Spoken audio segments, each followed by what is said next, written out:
If you're waking up with us this morning, you may have missed last night's light show. I know all of us were in bed before it all happened, but plenty of 9 News viewers shared their Northern Lights snapshots with us. We're going to take a look at some of our favorite ones here. We've seen views from Vail to Rocky Mountain National Park, all over the place. Yeah, they're gorgeous. Coloradans weren't the only ones to get the show, by the way. Take a look at this gorgeous video from Germany last night. That is cool. Beautiful. Yeah, that's amazing right We there. were sleeping, unfortunately, but Weather Impact Team meteorologist Jaden Knowles joins us now. First of all, for anyone who missed the show last night, do we have another chance tonight? Unfortunately not. Last night was really the night because we saw that geomagnetic storm, and that was the only reason why we were seeing these lights. But I'm going to talk about it more in detail of just why the reason we were seeing it. But all right. Unfortunately, I didn't see it either. But no shot tonight. No shot tonight. But Darn it, Jaden. Overall, though, I'll tell you and explain the reason why we can see it maybe on down the road, and we can see these more frequently as well because, you know, the sun actually goes through a 11-year solar cycle. So we could be talking about that a little bit more. But this is one of those moments where looking up really paid off for people across Colorado. And really around sunset last night, the sky lit up with bright colors in red and green just north of Denver, really north and east of Denver. But the reason the northern lights were so visible is because of a strong G4 geomagnetic storm. Now, intense activity on the sun sent charged particles towards Earth. And when those particles interacted with gases in our atmosphere, they created the glowing greens, purples, and pinks we're seeing in these photos. Now, most of the time, the lights stay near the Earth's poles, but when solar activity is especially strong, it pushes the lights further south, making them visible across states like here in Colorado. Now, if you missed it, like a lot of us did, I know Drew did, Corey, myself as well, there could be more chances. The sun is currently near the peak of its 11-year solar cycle, like I was mentioning, and which means geomagnetic storms and northern light sightings are happening more frequently. But if you capture these incredible colors, shapes, or on your phone or with us on social media, make sure you share it with us because we love to see them and feature them on social media as well as here on TV. But overall, Katie, I mean, did you be able to see it? Because a lot of us missed it, like I mentioned.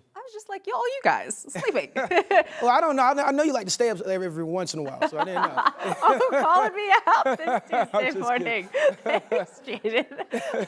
No, but if you did see the Northern Lights last night, skies were clear for it. This morning, we are also clear, especially over northern Colorado if you're up near Greeley and Longmont.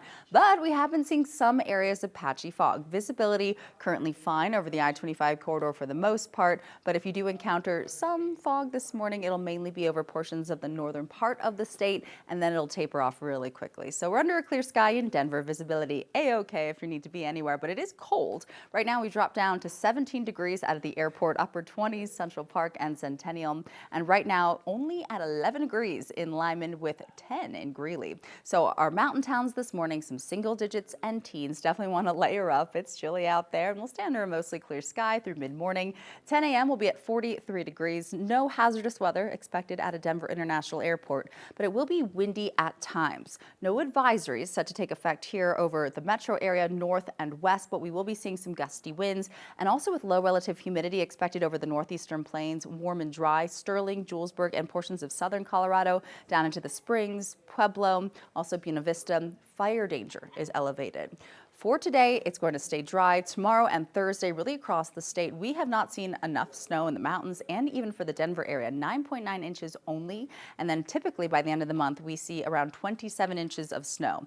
We do have some snow in the forecast, along with much colder air set to impact us Friday into Saturday. I'll take you through the 7-day forecast and just how chilly we're expecting it to get for the weekend still to come.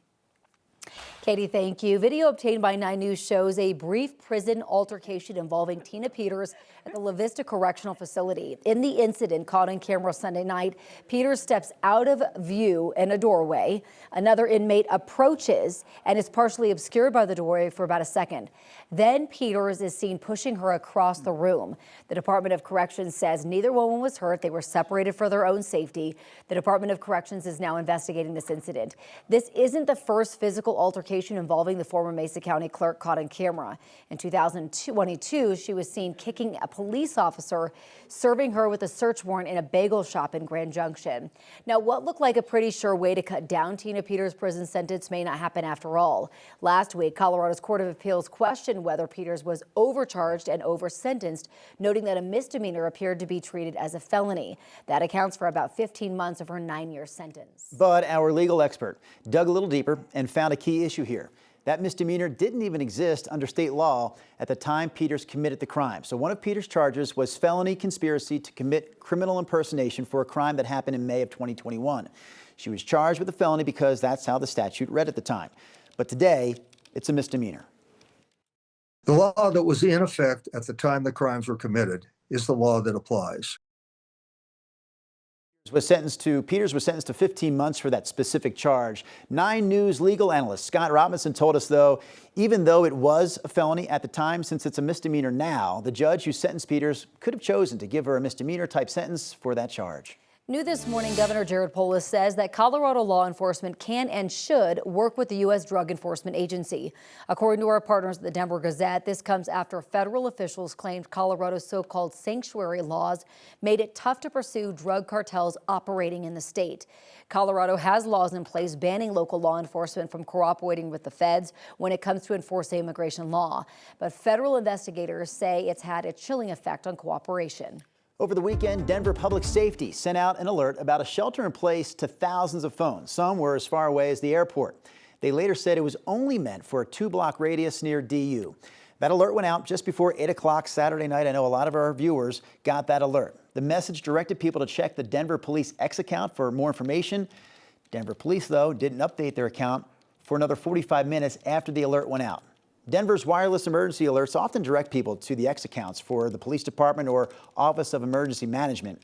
9 News investigates found that 14 times since this past August, neither DPD nor OEM posted anything explaining what the danger was all about or whether it had been resolved. On top of that, some alerts were sent to areas far beyond the site of trouble. Denver's Public Safety Department says they're reviewing the issues with this weekend's alert and, quote, working to make sure it does not happen again. Coming up later today, city leaders in Louisville are considering a citywide ban on junipers. The plants can easily catch fire and burn hot. It is an emergency ordinance on tonight's city council agenda. It would change to the city's fire hardening code. The rule change would ban everyone from planting all species of junipers anywhere in the city. If you already have juniper plants, though, you would be allowed to keep them. The city of Boulder has a plan to restore access to Boulder Falls. We know more than a year ago, a rock fall damaged that site and cut off access. There were concerns about whether a future trail would face the same rockfall danger.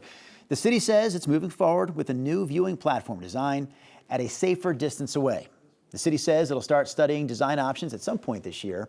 The trail will stay closed until construction is finished. Experts are analyzing newly discovered dinosaur fossils from Dinosaur National Park. The National Park Service says they were discovered on September 16th during parking lot construction work. They say the fossils belong to a larger long-necked dinosaur. They're now working on cleaning and studying the fossils. The National Park Service says this was the first fossil excavation in this part of the park in more than a century.